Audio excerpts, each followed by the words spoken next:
Have you ever looked someone in the eyes and just felt something wasn't right, even though they swore they were fine?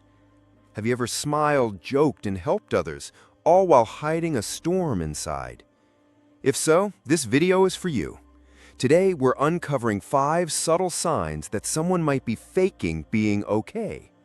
These signs aren't just random behaviors, they are grounded in psychological patterns, backed by research, and rooted in something ancient, the Stoic idea of internal struggle masked by composure.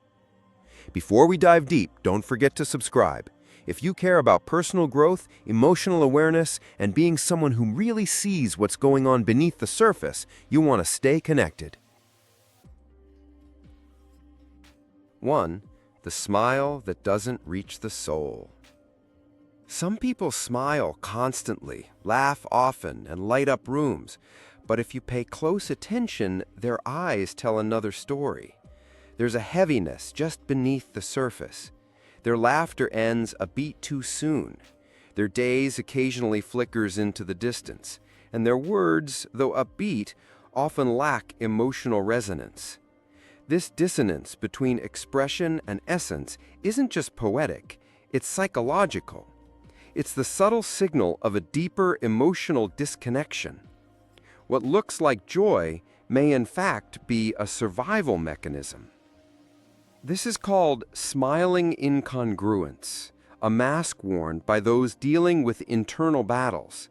The face smiles, but the body, slumped posture, distant gaze, tells a truth words cannot. Their energy feels hollow if you truly listen. These are the people who say, "I'm fine," even as their spirit silently pleads for relief. They've learned that appearing okay is safer than explaining the chaos inside. This mismatch is more than just emotional suppression. It's a strategy born from environments where vulnerability was punished or ignored. It's common in what psychology calls smiling depression, a condition where outward cheerfulness hides deep sadness. These individuals often maintain jobs, friendships, and responsibilities with impeccable grace. They are the ones checking in on others, offering help, and spreading positivity. Meanwhile, they are drowning in their own unshed grief. The pressure to maintain this dual identity often stems from shame, or the belief that showing sadness is weakness. They don't want to burden others or admit their unraveling beneath the surface.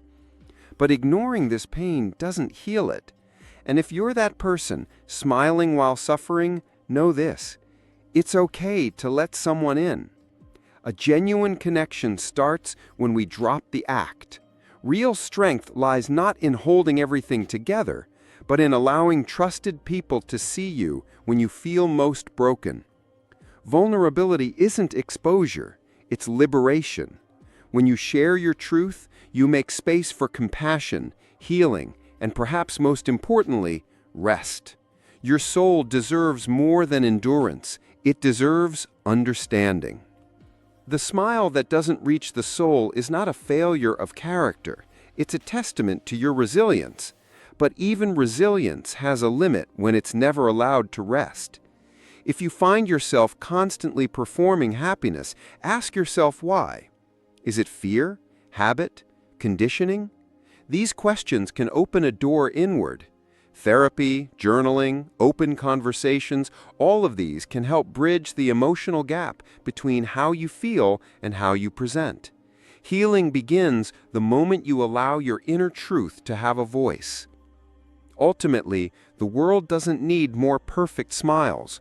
It needs more honest faces.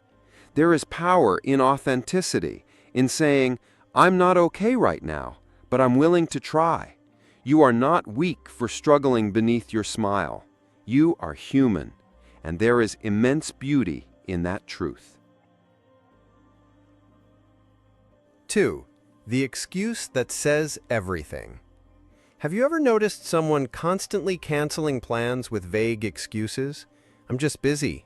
Something came up." At first, it seems understandable. Life gets hectic, emergencies arise. But when this becomes a habit, a pattern of disappearance rather than disorganization, it often signals something deeper. These aren't just excuses, they are emotional smokescreens designed to deflect connection. And the more consistent the avoidance, the louder the unspoken message becomes. Something's not okay. On the surface, it sounds normal, but when it becomes a pattern, it might point to emotional withdrawal. This is avoidance rooted in fear, fear of being seen too closely, fear of crumbling in front of others. Avoiding social interaction becomes a coping mechanism, especially when inner struggles are overwhelming. People may not know how to explain what's going on inside them, or they may fear judgment and misunderstanding. So instead of opening up, they opt out, repeatedly. Psychologists call it stigma-based withdrawal. It's often a silent cry for space, not because they don't want connection, but because connection feels unsafe. In this dynamic, the person withdrawing isn't rejecting others, they're protecting themselves. Somewhere along the line, they learned that vulnerability led to pain, betrayal, or embarrassment. So now, even when friends reach out with love, the safest move seems to be distance. It's a paradox, craving closeness while fearing its consequences. If this is you, remind yourself avoidance may protect you in the short term, but it prevents healing in the long term. True self-improvement begins with facing discomfort, not dodging it. What you avoid controls you.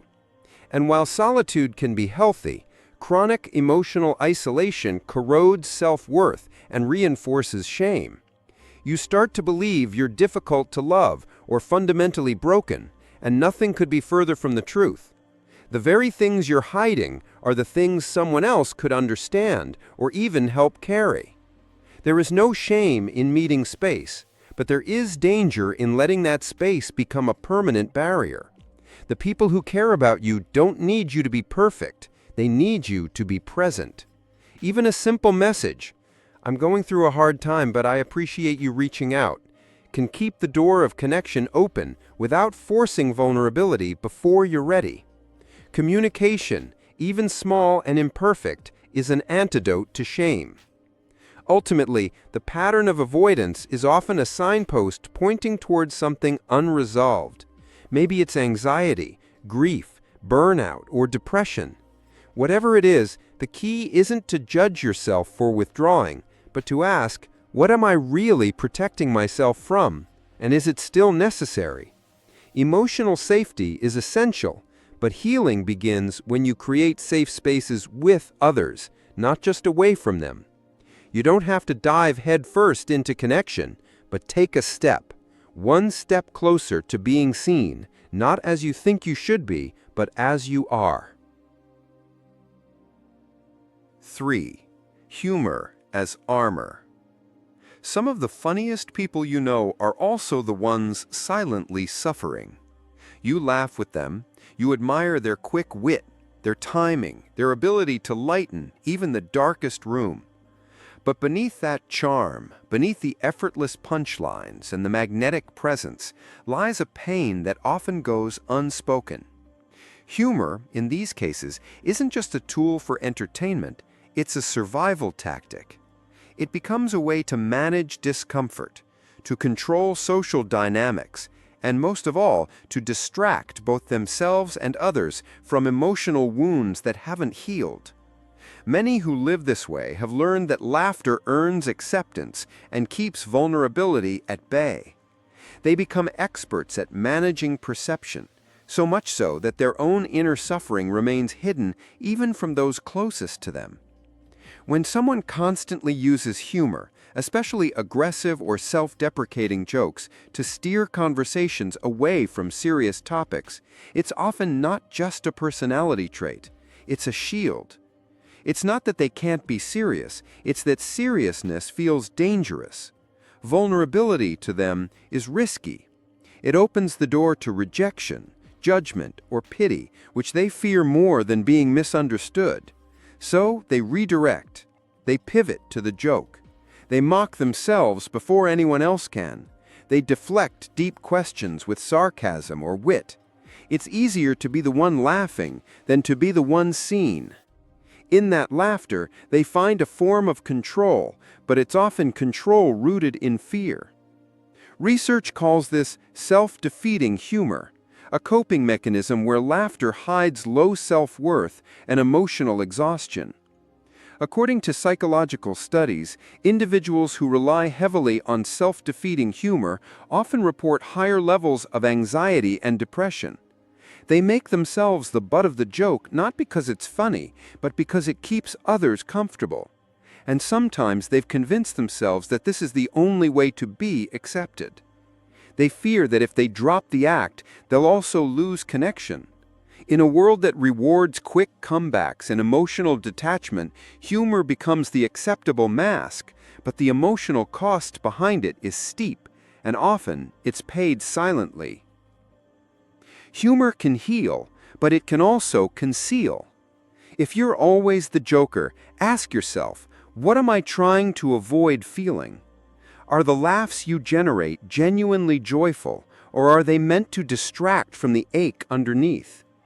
There's nothing wrong with being funny. Wit and levity are gifts.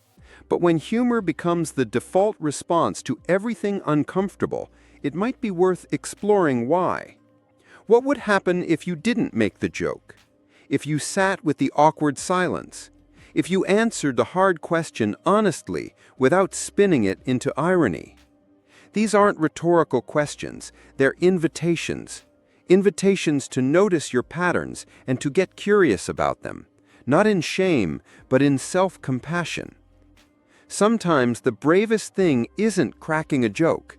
It's letting the silence linger long enough to let truth emerge, to sit in discomfort, to be seen not just as clever or entertaining, but as human.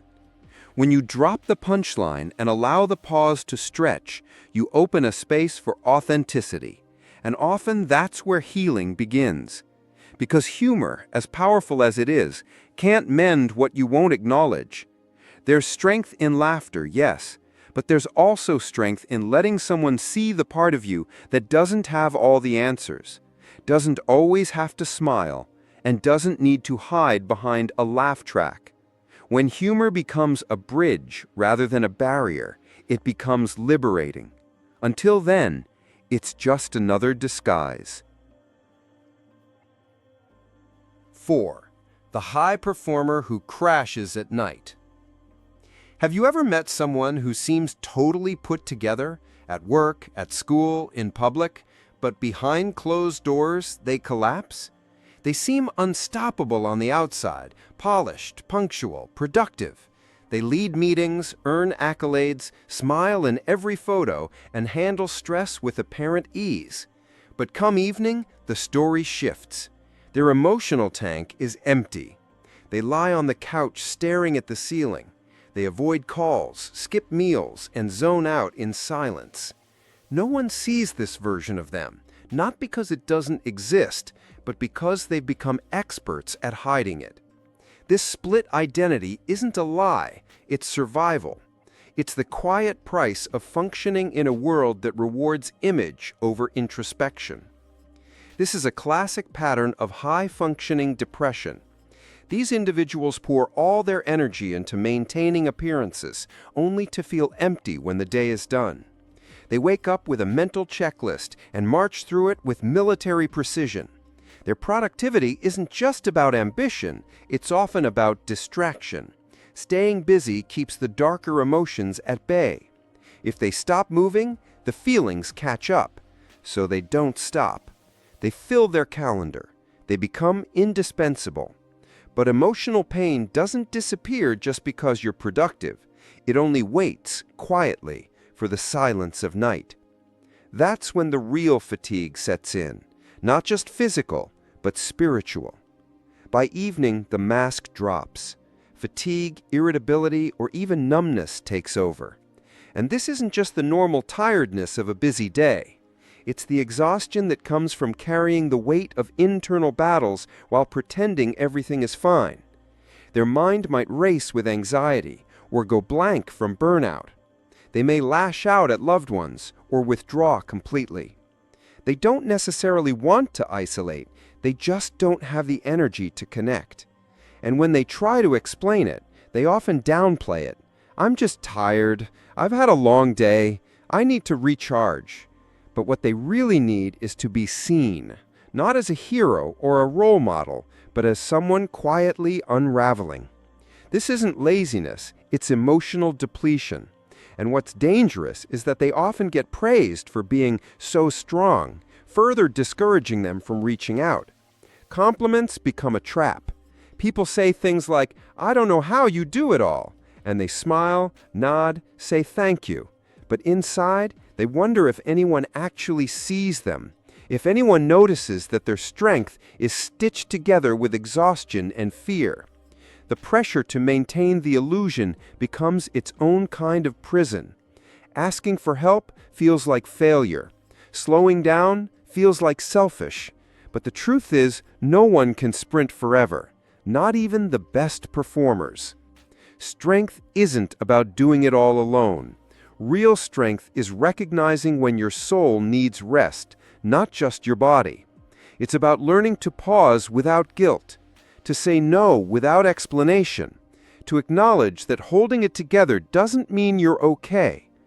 True resilience isn't in pretending you're fine, it's in letting others in seeking therapy, in saying, "I'm not okay, but I want to be," in trusting that your worth isn't tied to your output, and that being tired doesn't make you weak, it makes you human. The path forward isn't more hustle, it's more honesty, more rest, more boundaries, more grace. Because you can only outrun your pain for so long. Sooner or later, healing requires stillness, and in that stillness, you find the kind of strength that lasts. 5. The empath who's running on empty. Sometimes, the kindest people you know are those hurting the most. They wear smiles like armor and hand out comfort like currency.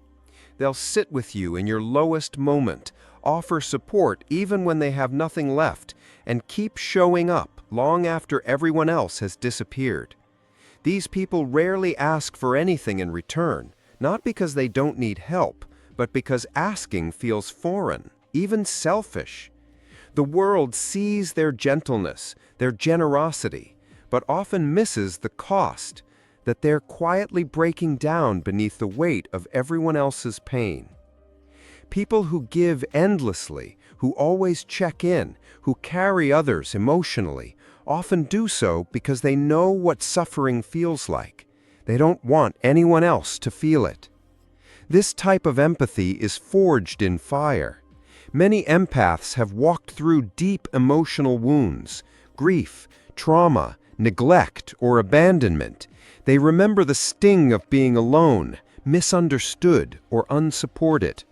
So when they see pain in others, it activates a powerful reflex to soothe, to stabilize, to save.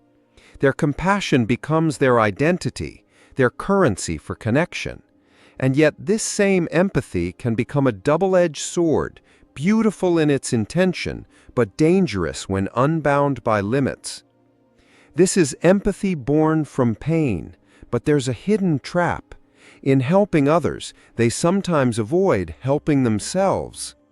There's a psychological safety in focusing outward. By managing other people's emotions, they often distract from their own. It becomes a pattern, solving other people's problems while leaving their own unresolved. This avoidance isn't laziness, it's a form of self-protection. After all, confronting your own pain means revisiting wounds that may not have fully healed. So instead, they pour into others, hoping, perhaps subconsciously, that if they just help enough, their own suffering will somehow be redeemed or rendered irrelevant. Psychologically, this is linked to compassion fatigue and co-rumination. You become so tuned into others that you drown out your own needs. Compassion fatigue is real, and it doesn't mean you're weak, it means you're human. When your emotional resources are constantly depleted, your brain and body begin to rebel. You feel exhausted, irritable, numb, or even resentful. Co-rumination, on the other hand, is a subtle trap. endlessly processing someone else's pain with them without boundaries until it becomes your pain too. Over time, this creates emotional enmeshment, where you lose sight of where your struggles end and someone else's begin. You stop asking, "How am I really doing?" because your focus is always, "How can I help them feel better?" If this resonates with you, remember, you can't pour from an empty cup. Caring for others starts with learning how to care for yourself without guilt. Self-care isn't selfish, it's sustainability. It's a quiet, powerful protest against a world that often equates your value with how much you give. To heal, the empath must turn that same compassion inward. This doesn't mean abandoning those you care for. It means anchoring yourself first so that your support is grounded, steady, and real. Start with boundaries. Learn to say no without apology. Schedule time for solitude, reflection, and rest. Normalize asking for help even when it feels uncomfortable.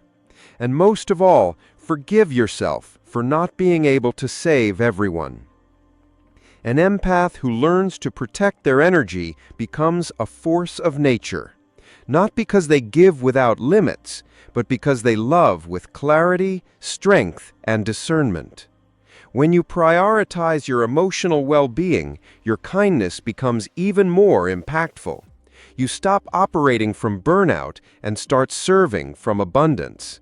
You offer presence instead of martyrdom. And paradoxically, this makes your empathy more effective, not less. The people around you don't just get your help, they get the healthiest, clearest, most grounded version of you. That's not selfish, that's sacred. Faking being okay is more common than we think. And if you saw yourself in even one of these signs, smiling through pain, avoiding people, hiding behind humor, crashing alone at night, giving too much, or saying, "I'm just tired," you're not weak, you're human. The Stoics taught us to master our inner world, but not to deny it. Emotional strength isn't pretending you're fine. It's facing the truth with courage. If you found this helpful, subscribe, share it with someone you care about, and remember, you're allowed to struggle. You're allowed to feel. And most of all, you're allowed to ask for help. Because healing starts where honesty begins.